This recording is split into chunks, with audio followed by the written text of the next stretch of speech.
Hey there, and welcome back to Utility Sports. We have a really fun video. This is the final version of our MLB mock draft. If you are new to the channel and enjoy baseball, this is the place to subscribe. We do a lot of baseball content, and we're really excited to share that with you. Right now, I'm repping the White Sox jersey. This is the Yoan Moncada jersey. Really excited for this. Absolutely love it. But let's jump right into the video. With the first overall pick, I've been pretty consistent now in the last mock draft and now this one. Marcelo Mayer, a guy that's just got a lot of physical tools that are really impressive. He's a prep bat. Arguably the best prep bat in the entire class. I think the tools are all there for him. Pittsburgh needs that offensive firepower. I think he can provide that one day. Has a he's pretty good at fielding as well. Definitely a guy that'll stay at shortstop likely his entire career. There's a lot to like about Marcelo Mayer. I think that the Pirates are making the right decision here at number one, taking Mayer. Now, at number two, this is where we shake it up a little bit. We have Jordan Lawler, a kid from Texas. I think he's actually going to stay in state. Last time I did mock them, Jack Leiter, but I think Lawler offers some interesting potential. Obviously, you have Isaiah Kiner-Falefa, but you can also add in a guy like Lawler, who could be a versatile player. He has the 5 tools that you really like in a ball player. Definitely a guy that's got a lot of potential. Now, what do you have to be, considerate of the Rangers? There's going to be some movement in the infield likely if they make this move. So who knows what happens if Isaiah Kiner-Falefa moves back to third or if Lawler finds a spot at second. And we're not really sure because we have to keep in mind Josh Jung is in the minor league system as well. So Lawler, high upside pick. Absolutely love this for the Rangers. Sometimes you just have to go best player available, and that's very well could be possibly Lawler. There's also Jack Leiter still on the board, and we'll get to that in just a second. And here he goes to the Detroit Tigers. I know there's going to be a lot of Tigers fans, likely saying, hey, we have a lot of pitching, but why don't we just make one of the best, young rotations in all of baseball? I mean, they've been building it up continuously throughout this entire rebuild. And why don't you just add Jack Leiter to the mix? I think this would be one of the most unstoppable rotations if you add in a guy like Jack Leiter. That starting row would be really, really scary for the future. I absolutely love this selection if they are able to do it. And, you're going to have to figure out the offense in the next couple of rounds. But definitely for the Detroit Tigers, Jack Leiter could be lights out for them. I think they're in a great position here at pick 3. And that brings us to pick 4. Kumar Rocker reascends in this mock draft. I think the Boston Red Sox are looking ultimately for pitching. They're going to look for a guy that has extremely high potential. Now, I think Kumar Rocker is going to be that kind of guy because he has all the physical tools. He's the big power right-handed arm that they are looking for. I think this is a nice selection for the Boston Red Sox. And ultimately, they're looking to just boost that rotation for the future. They have some nice position players in place. I think they can go ahead and select a guy like Rocker with the 4th pick. Now at pick number 5, we have Khalil Watson from Wake Forest High School. I did mock this last time, and I think this stays to be true. A really good athlete, a guy that's got smooth hands as well. I think he's going to transition nicely to be the shortstop of the future for the Baltimore Orioles. Obviously, they have Adley Rutschman coming. You add in a guy like Khalil Watson. They already have Ryan Mountcastle. So this team is starting to look up. Finally, after years of rebuilding, they are ready to, hopefully start competing soon once some of their top prospects come up. And I really like the direction of the Baltimore Orioles here at pick number 5. Now at pick number 6, I have Colton Cowser from Sam Houston State. Big power bat, 6'3". He's definitely going to be a power guy at the next level. Hopefully, just that's how he is projecting. Corner outfielder for the Diamondbacks. They will likely be, tearing apart this roster, so they might lose some of that corner outfield in the trades that they do make. Eduardo Escobar as well. I mean, I think a lot of this team is going to be changing, and for the better. I think the Diamondbacks definitely have to kind of rethink about how they are doing things. So definitely Colton Cowser is a step in the right direction for this team. I think that he could slide in as, like a 5th hitter in a lineup if he develops how we think he can. Now moving on to pick number 7, we have the Kansas City Royals. We have Jackson Jobe from Heritage High School. I think Jackson Jobe is the best prep arm in this class. Lively kid, Definitely a guy that is very, very, he's got elongated throwing motion. Definitely think that this could be a nice selection for the Royals.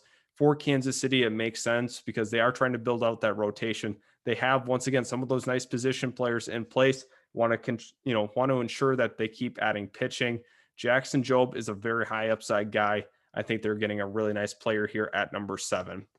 At number 8, we have Brady House. He offers some pretty interesting potential. We could see Trevor Story on his way out. I think a trade is likely, or if they just let him go in free agency, collect the comp pick. I'm not exactly sure the direction that the Colorado Rockies are going to be going in, but Brady House could be that next star shortstop coming out of the Colorado Rockies. They seem to produce really, really nice shortstops. Obviously, Troy Tulowitzki, Trevor Story, and now you followed up with Brady House, who could be a very, very effective bat in their lineup. It's going to take a couple of years because they are, once again, trying to engage in another rebuild. Hopefully they can get it right this time around. I like the selection of Brady House. Good fit here if ultimately Trevor Story leaves. At number 9, we have the LA Angels. Henry Davis slides a little bit. He was 4 in the previous mock draft. Now you see him here at number 9. Henry Davis is one of the best, hitting college catchers that we've seen in quite some time. You could argue over the last 5 years for sure.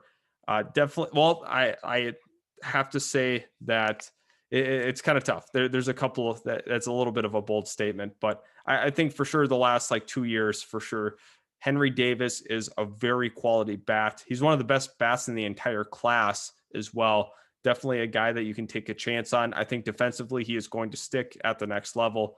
A very well-rounded prospect, but the bat is really what jumps out. Good bat speed, a guy that can hit to all fields. I love Henry Davis for the Angels. Yes, I understand Angels fans. You would like ideally to get a starting pitcher probably with this pick, but it's too hard to pass up on a guy like Henry Davis. You can work some of those starting pitchers into the second, third round. It really depends if you're the Angels, what you want to do. But I think this makes a lot of sense from the standpoint of you can get a really talented player here at number 9. At number 10, Sal Frelick from Boston College, the outfielder, bat to ball guy, definitely going to be a contact hitter at the next level, very capable of for sure hitting that 300 mark. And I think for the New York Mets, they just need some guys to get on base. I definitely see him as a guy that could slot in nicely as a 2-hitter. He's only got a 5'9" frame, but overall, Sal Frelick, really, really good at making contact and getting on base. This is a wonderful fit for the Mets.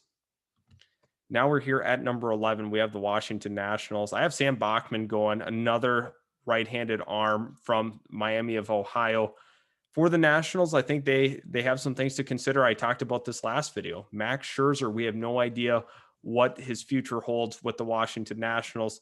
Obviously, this is a team that is still trying to be competitive, and I think Sam Bachman can be a quick option. He's a guy that could probably he's pretty close to being major league ready. I mean, probably 2 years and he'll be ready to go at the next level. So I think for the Washington Nationals, wanting to stay competitive, make this pick, hoping he can be a part of the rotation in a couple of years. I really like this for them. Number 12, this is another pick that I had last time, but I think the fit makes a lot of sense.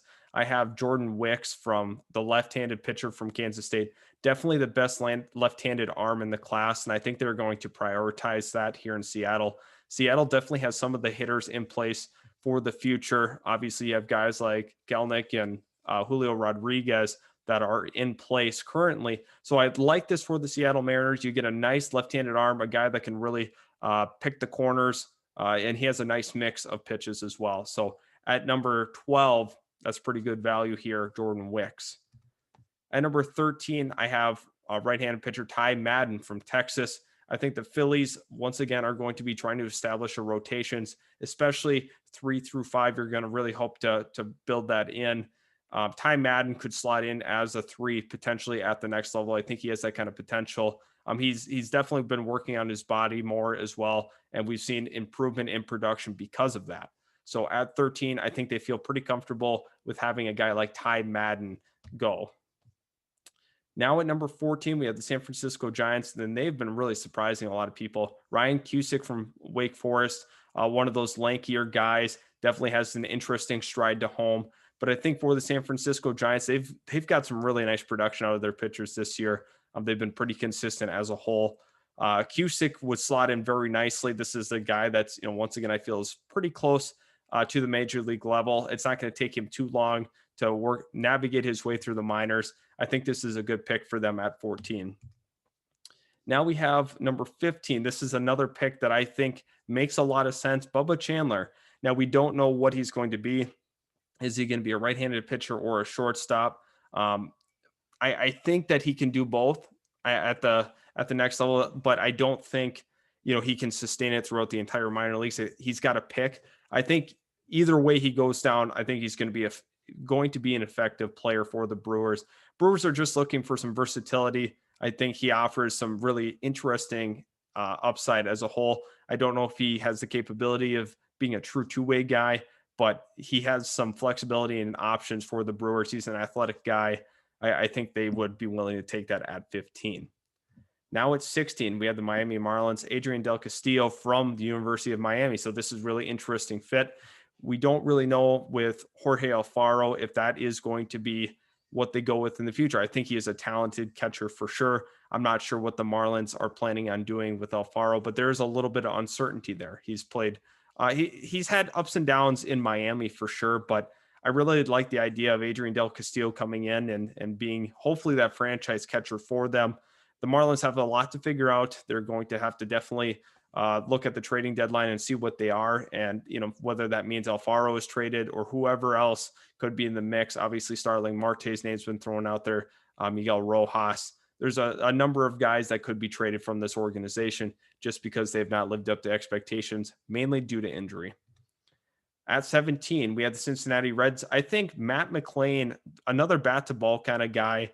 He struggled quite a bit at UCLA when he first got there, but now this is a guy capable of hitting to all fields, could slot in very nicely for the Cincinnati Reds. You could also argue that there might be a spot at the back half of the rotation where they could take a starting pitcher here, but I just like the versatility of Matt McLain. I think he can play a couple of different spots in the infield as he progresses through the minor leagues and maybe find a true fit for him. But the Cincinnati Reds, I think this is a really good pick for them, just considering that this guy can hit to all fields, but has a lot of contact in his game. So I think overall, nice clean swing, a good pick for the Reds. At number 18 here, we have Chase Petty from Mainland Regional High School. And Chase Petty is going to slot in nicely for the St. Louis Cardinals. This is once again, you're probably looking at about a three starter in his career, maybe a 4 starter, but I think his potential, maybe he could even reach 2. You're taking a chance on another prep arm, but St. Louis does a really nice job developing pitchers. Obviously, Wainwright will be gone, so you have to kind of prepare for the next step. They do have some arms cultivating in the minor league system, but they like to draft arms as well. They like to have a good mix of them in their minor leagues. So this pick to me makes a lot of sense for this organization. Now at 19, I had talked about this last time. Will Bednar's ascent has been pretty interesting since the College World Series. He's been drawing a lot of headlines for the Toronto Blue Jays. They have a lot of hitting in their lineup, and their offense is going to look phenomenal in the next couple of years. And already it looks really good right now. I think the key to their success is making sure that they have a nice balance. So they have to go with a guy like Will Bednar, a proven college arm that has been able to show that he can win at that level at a very effective rate. Will Bednar, definitely an interesting player for the Toronto Blue Jays. He has been ascending since this whole draft process has started. At number 20, we have a little bit of a shakeup for the New York Yankees. I have Gunnar Hoglund, a guy that was thought to be a potential top 10 pick. Injury really forced him down the board. I had him lower 20s actually earlier. Now I have him all the way up at 20. I think the Yankees are willing to take a risk on a stud like Gunnar Hoglund, but once again, we don't know what he's going to be when he comes back. So I think that's something to monitor here on out. Gunnar Hoglund for the Yankees could slot in very nicely into their rotation. Obviously, they have some things to figure out. Something's not right about them this year, but I am willing to bet they bounce back next year. And, they have some time. They can afford to take a guy like Gunnar Hoglund and wait. And then if he's an absolute stud, top 10 worthy pick, then they look really, really good in this situation. At 21, we have Andrew Painter from Calvary Christian High School. The Chicago Cubs, once again, definitely need some more starting pitching depth in the minor league system. I think taking a guy like Andrew Painter definitely fits the mold for what they like to draft in a starting pitcher. The Chicago Cubs are, as a whole, they're hanging around there right now. I'm kind of interested to see what they do at this deadline, but Andrew Painter fits in very nicely with the Cubs. At number 22, we have the Chicago White Sox. Now, Spencer Schwellenbach, this is a guy that can play short, and he's a starting pitcher. There's some versatility and options for the Chicago White Sox. It's been really tough for the White Sox this year. They've had so many injuries. It's really tough to see this team, but I think this is a World Series caliber team, or in that talk in discussion as arguably one of the best teams in the AL. I think they're really close there. For me personally, I probably have them as the top. It's really tough, though. There's a lot of really nice teams in the AL, but impressive team as a whole. When they are healthy, very, very effective. Anyway, Schwellenbach could be a shortstop or right-handed pitcher, and this is kind of the same thing as Bubba Chandler. We don't know what they're going to be at the next level. I think that he honestly could succeed at both positions if he took an individual route to both. Once again, I don't know if he's going to be that true two-way player. At 23, we have the Cleveland Indians, and I've been preaching this with the Indians. They know how to develop pitching, but hopefully they can get some hitting help. They're getting Benny Montgomery from Redland High School. And I think for the Indians, it's all about just having established bats there. They're going to have to wait a couple of years for Benny Montgomery to develop in the minor league system, but this is going to be a really, really fun hitter to watch. Definitely has some power potential once he makes it to the major league level. I think 23 is a nice spot for him. At 24, we have Will Taylor from Dutch Fork High School. The Braves definitely have to make a decision. I've heard some talks that they might be possibly looking at trading some of their outfield depth in the minor league system for MLB ready guys. I'm kind of interested to see if that remains true. Maybe they look to add a little bit more bullpen doing that. So kind of in accordance to that, if that's the move that they do, I have them going Will Taylor here. So I understand, Braves fan, if you don't necessarily want an outfielding prospect, it might have to happen because they do have some talent there currently that they might have to move. Kind of interested to see what they do moving forward. But Will Taylor's just a nice prospect, nice prep bat. I definitely think that even if you don't end up moving some of your minor league talent, it's just best to take a really good player. So I think in the first round, you're okay with doing so. Now at 25, I have Ethan Wilson from South Alabama, and this is definitely one of those more established college bats that you can trust. I think the Oakland Athletics are looking for a guy that you can eventually slide into the outfield. Ethan Wilson, it's once again, it's not going to take him long to be ready for the major league level. At 25, I think Oakland's very comfortable doing that. He was a Golden Spikes Award winner as well. That's something you have to add when looking at Ethan Wilson's resume. At 26, I had this pick last time as well, Gavin Williams from ECU. The Minnesota Twins have to make sure that they develop some starting pitching. Obviously, they've had a lot of issues, and most of that has been predicated on bad starting pitching. So an easy fix to doing that, taking a guy like Gavin Williams, I think he offers an interesting mix of pitches. And for the Minnesota Twins, it's all about just garnishing as much pitching talent in the minor league system as you can. Gavin Williams is the pick. At 27, we have Harry Ford, who was the Yankees prospect I had been mocking as a Yankees player, excuse me. Now at 27, we have Harry Ford from North Cobb High School. He takes a little bit of a slide from that Yankee slot down to 27, but I think the Padres are just going to take him based off of value here. The San Diego Padres are not afraid to get talent no matter what position it is. I think, he very well could slot as the catcher of the future for them. It's very possible, but they're taking value here. They feel pretty good, I think, at 27 if Harry Ford is still out there.